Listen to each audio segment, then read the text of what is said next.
श्री कुंज बिहारी श्री हरिदास। प्राचीन परंपराओं में एक परंपरा योग की है।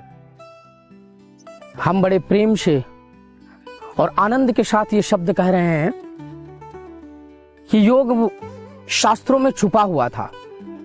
कथा कथित बहुत कम विद्वान, तेजस्वान, गुणवान लोग जानते थे।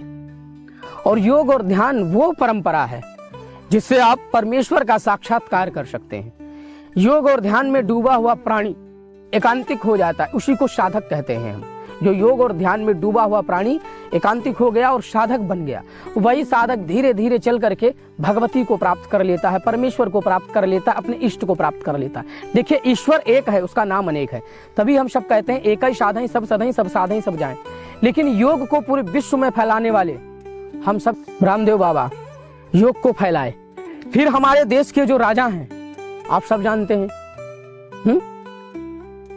दामोदर दास, श्रीमान मोदी जी महाराज, उन्होंने इस पूरे विश्व को योग के बारे में बताया।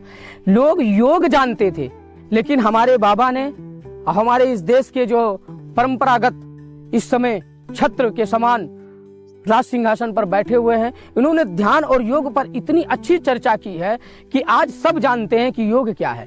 तो हम सब योग जानते हैं, योग में डूबे नहीं हैं। तो आइए हम सब योग और ध्यान में डूबने का प्रयास करते हैं। श्री कुंज बिहारी श्री हरिदास ऋषि परंपरा नवजागरण संस्थान में आपका स्वागत है।